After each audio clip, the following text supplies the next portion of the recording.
அப்பத்தின் வடிவினிலே என்னிடம் எழுந்தவரே, அப்பத்தின் வடிவினிலே என்னிடம் எழுந்தவரே, என் துணையாய் எந்நாளும் என்னுடன் வருவீரா, என் துணையாய் எந்நாளும்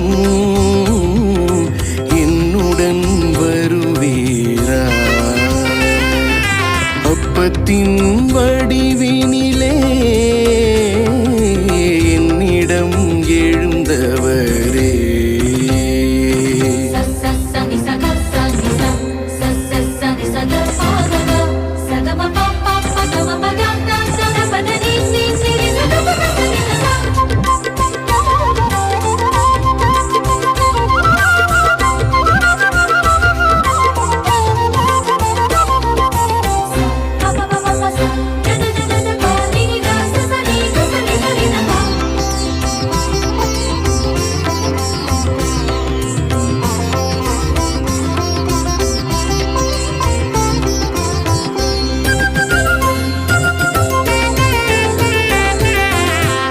கசியும் இரவுகளில் உன் வார்த்தை துயர் துடைக்கும், கண் கசியும் இரவுகளில் உன் வார்த்தை துயர் துடைக்கும், சுமை தாங்கா பொழுதுகளில் உன் சிலுவை பலம் சேர்க்கும், எனக்கே எனக்காக நீ இருக்கும் சொர்க்கம் வேண்டும்,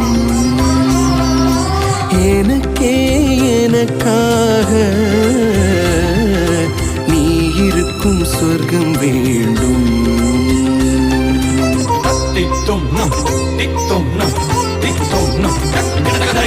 அப்பத்தின் வடிவினிலே என்னிடம் எழுந்தவரே,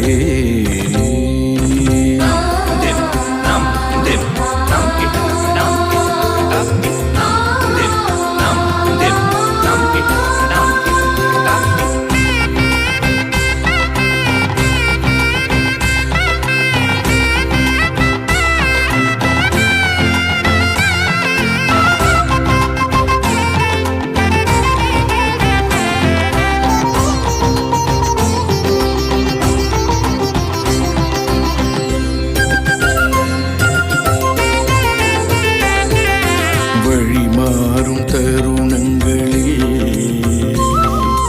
உன் ஒளியே வழி காட்டும், வழிமாறும் தருணங்களில் உன் ஒளியே வழி காட்டும், மனம் மாற்றும் உன் சொல்லால் என் வாழ்வில் வளம் பெருகும், எனக்கே எனக்காக நீ இருக்கும் சொர்க்கம் வேண்டும், எனக்கே எனக்காக நீ இருக்கும் சொர்க்கம் வேண்டும். அப்பத்தின் வடிவினிலே என்னிடம் எழுந்தவரே, அப்பத்தின் வடிவினிலே என்னிடம் எழுந்தவரே, என் துணையாய் எந்நாளும் என்னுடன் வருவீரா, என் துணையாய் எந்நாளும் என்னுடன் வருவீரா, அப்பத்தின் வடிவினிலே என்னிடம் எழுந்தவரே.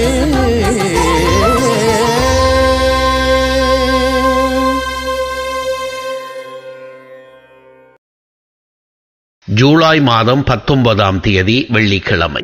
முதல் வாசகம். இறைவாக்கினர் எசேயா நூலிலிருந்து வாசகம்.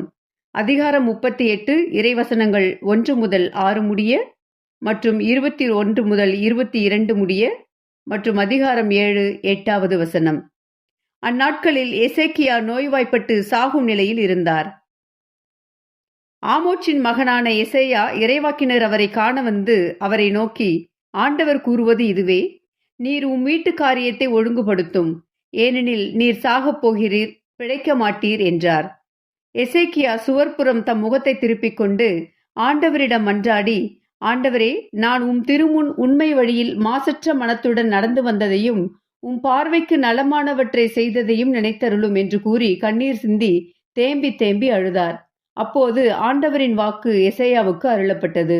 நீ எசேக்கியாவிடம் சென்று கூற வேண்டியது: உன் தந்தை தாவீதின் கடவுளாகிய ஆண்டவர் கூறுவது இதுவே: உன் கண்ணீரை கண்டேன், இதோ நீ வாழும் காலத்தை இன்னும் 15 ஆண்டு மிகுதியாக்குவேன்.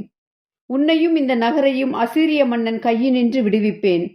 இந்த நகரை பாதுகாப்பேன். எசேக்கியா நலமடைய ஓர் அத்திப்பழ அடையை கொண்டு வந்து பிளவின் மேல் வைத்து காட்டுங்கள் என்று எசேயா பதில் கூறியிருந்தார். ஏனெனில் ஆண்டவரின் இல்லத்திற்கு என்னால் போக முடியும் என்பதற்கு எனக்கு அடையாளம் யாது என்று எசேக்கியா அரசர் கேட்டிருந்தார். தாம் கூறிய இந்த வார்த்தையை ஆண்டவர் நிறைவேற்றுவார் என்பதற்கு அவர் உமக்களிக்கும் அடையாளம் இதோ: சாயும் கதிரவனின் நிழல் ஆகாசின் கதிரவ கடிகையில் 10 பாத அளவு பின்னிடச் செய்வேன்.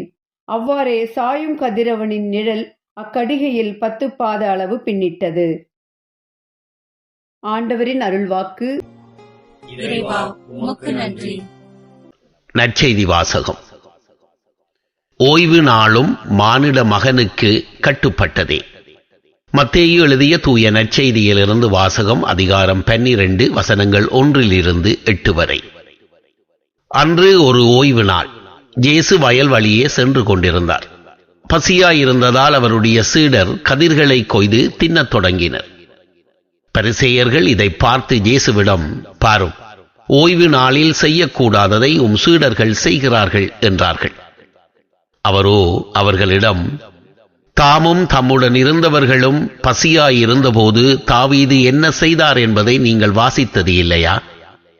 இறை இல்லத்திற்குள் சென்று அவரும் அவரோடு இருந்தவர்களும் அர்ப்பண அப்பங்களை உண்டார்கள். குருக்கள் மட்டுமே உண்ணக்கூடிய அப்பங்களை அவர்கள் உண்டது தவறல்லவா? மேலும் ஓய்வு நாட்களில் குருக்கள் கோவிலில் பணியாற்றுவது ஓய்வு நாளை மீறும் குற்றமாகாது என நீங்கள் திருச்சட்டத்தில் வாசித்தது இல்லையா? ஆனால் கோவிலை விட பெரியவர் இங்கே இருக்கின்றார் என நான் உங்களுக்கு சொல்லுகிறேன். பலியை அல்ல, இரக்கத்தையே விரும்புகிறேன் என்பதன் கருத்தை நீங்கள் அறிந்திருந்தால் குற்றமற்ற இவர்களை கண்டனம் செய்திருக்க மாட்டீர்கள். ஆம், ஓய்வு நாளும் மானிட மகனுக்கு கட்டுப்பட்டதே என்றார். இது கிறிஸ்துவின் நற்செய்தி. கிறிஸ்துவே, உமக்கு புகழ். அன்புக்குரியவர்களே, பிரான்ஸ் நாட்டை 11ஆம் லூயிஸ் என்ற அரசர் ஒருவர் ஆண்டு வந்தார்.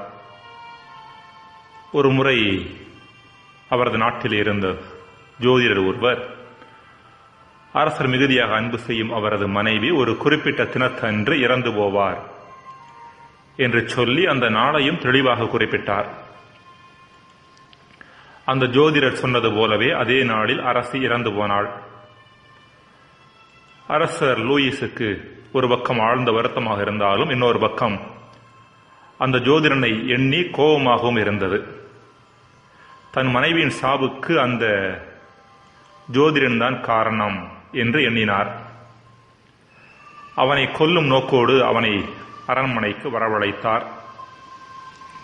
அரண்மனைக்கு வந்த அவனிடம், நீ மற்றவர்கள் எப்பொழுது இறப்பார்கள் என்று சரியாக கணித்து சொல்கிறாயே, நீ எப்பொழுது இறப்பாய் என்று சரியாக சொல் பார்க்கலாம் என்றார்.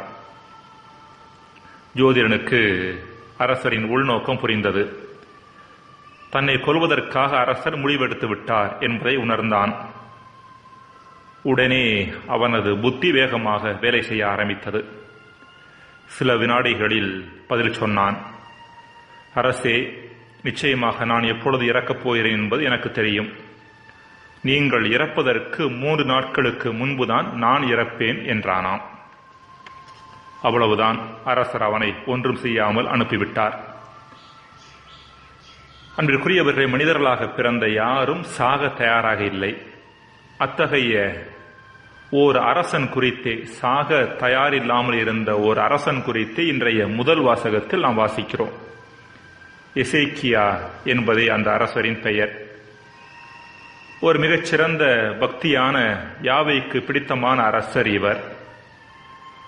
அசிரிய அரசன் பெரும்படையோடு யூதாவுக்கு எதிராக வந்தபொழுது எசேக்கியா அரசர் எசாயா இறைவாக்கினர் வழியாக இறைவன் வெளிப்படுத்திய வார்த்தைகளை நம்பி அசிரிய மன்னனுக்கு பணிய மறுத்தார். இவ்வாறு யாவேயின் குரலுக்கு செவிமடுத்தார். யாவே இறைவனுக்கு பிரமாணிக்கமாக இருந்த ஒரு சில யூதா நாட்டு அரசர்களில் எசேக்கியாவும் ஒருவர். அவர்தான் தற்பொழுது மரணப்படுக்கையில் இருந்தார். 2 காரியங்களுக்காக சாவை எதிர்கொள்ள அவர் தயங்கினார். முதலாவதாக, எசேக்கியாவின் வயது 39 மட்டுமே. இளம் வயதில் சாவை எதிர்கொள்ள யார்தான் தயாராயிருப்பர்? இரண்டாவதாக, எசேக்கியாவுக்கு பின் யூதா நாட்டின் அரசராவதற்கு சந்ததி கிடையாது.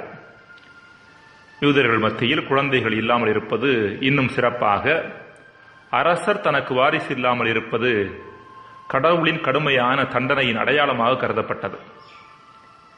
எனவே சந்ததியை விட்டுச் செல்லாமல் இறப்பதை பெரும் அவமானமாக எசேக்கியா கருதினார். இப்படிப்பட்ட வேளையில் எசேக்கியா கண்ணீர் சிந்தி அழுததன் காரணமாக இறைவன் அவரது மன்றாட்டை கேட்டு அவரது வாழ்நாளை நீட்டுவித்ததை இன்றைய முதல் வாசகம் விவரிக்கிறது.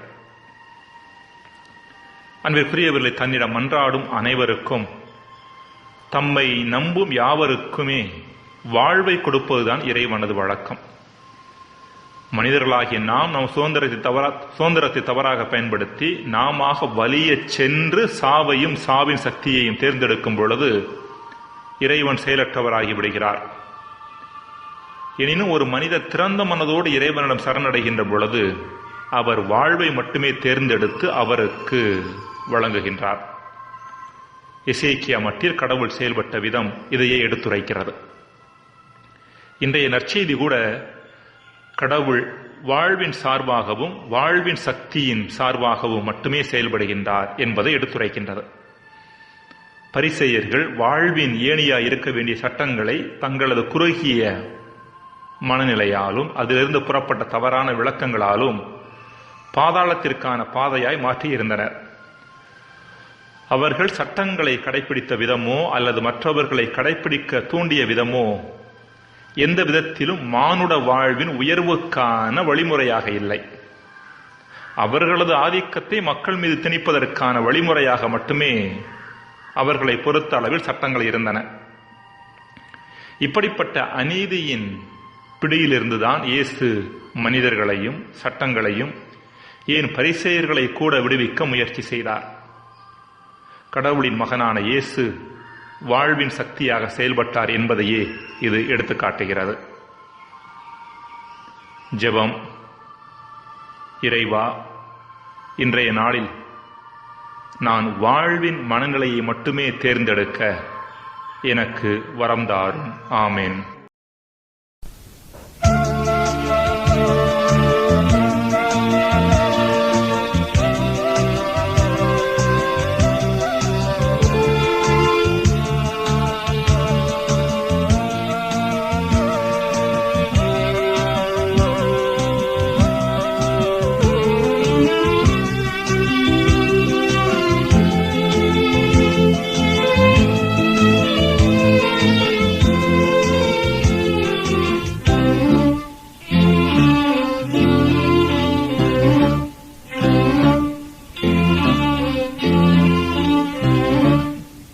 வாழ்வுனா பெற வேண்டும், புனிதங்கள் நான் தேட வேண்டும்.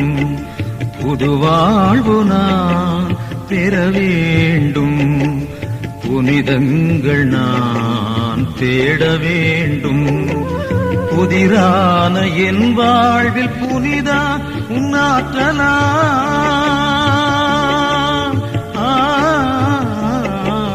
புது வாழ்வு நான் பெற வேண்டும், புனிதங்கள் நான் தேட வேண்டும்.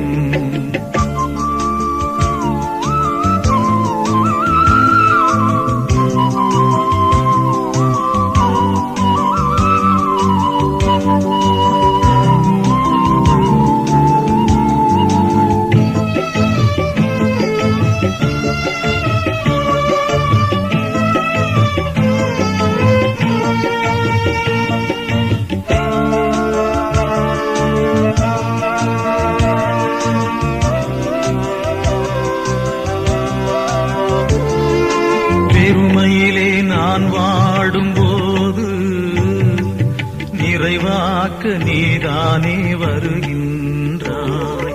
கயமையிலே நான் அழிந்தாலும்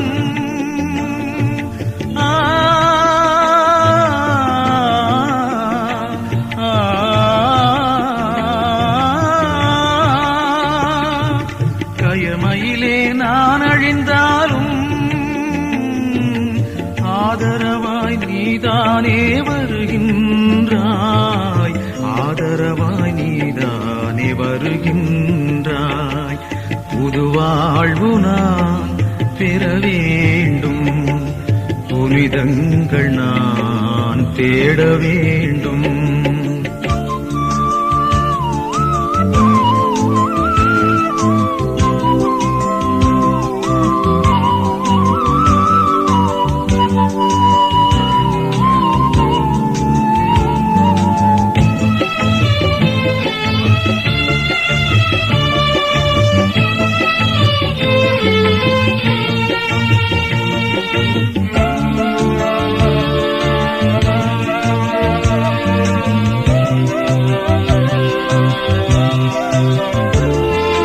துயரினிலே நான் துவண்டாலும் துணையாக நீ தானே இருக்கின்றாய். தோல்வியிலே நான் சரிந்தாலும்